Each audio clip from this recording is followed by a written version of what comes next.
l'erreur principale que je vois, c'est de croire qu'il faut constamment rallumer un feu qui va s'éteindre à tout moment si on ne met pas de l'attention sur ce feu-là. C'est vraiment une espèce de mentalité d'où est-ce que c'est toujours c'est quoi la prochaine chose que je dois faire pour pas qu'elle m'oublie. Que ce soit quand tu as eu un match ou même après avoir eu des rendez-vous avec une femme, tu es encore dans cette mentalité-là de vouloir garder son intérêt. Et les textos, ça ne devrait pas être une façon de garder l'intérêt d'une femme. C'est pas ça le but. Au final, tu devrais assumer que cette personne-là est déjà intéressée. Puis les textos, c'est une façon de continuer à bâtir cette connexion-là que vous avez ensemble, la maintenir et vous rendre à vous rencontrer en personne.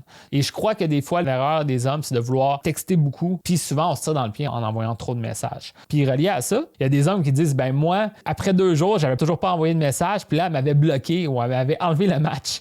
Mais ça, ce que ça veut dire, en fait, c'était que tu n'avais pas créé une impression assez forte. Donc là, ce qu'il faut comprendre, c'est que si tu es perçu comme un homme plus attirant, plus intéressant dès le match, puis une fois que tu as eu le rendez-vous, tu confirmes cette belle image positive-là, ben au final, s'il y a une petite pause entre les messages, elle va avoir hâte que tu envoies un message, puis elle va pas t'avoir bloqué parce que tu n'as pas envoyé le message. Maintenant, si tu aimerais savoir de l'aide sur cet aspect-là, j'ai une énorme expertise au niveau des textos, puis aussi comment bien l'écrire, ces textos-là que tu vas envoyer, parce que, évidemment, si tu envoies moins de textos, il faut que ça soit bien fait. Puis ça, ben, je pourrais te montrer comment faire ça à travers les ressources, mais aussi à travers mon accompagnement. C'est quelque chose que je sais qui peut faire une énorme différence parce qu'après quelques fois d'échanger avec moi puis de comprendre comment je vois ça, ben, tu peux vraiment l'appliquer à ta façon, de façon autonome, puis vraiment avoir beaucoup plus de succès au niveau de tes rencontres. Ça fait partie de mon programme de coaching complet qui s'appelle l'approche authentique. Si tu aimerais en savoir plus sur ce programme-là, viens me voir, je peux te donner de l'information sur ça, puis on pourra en discuter. Fait que sur ça, ben, je te souhaite vraiment bonne chance dans tes rencontres et on se voit dans un prochain épisode.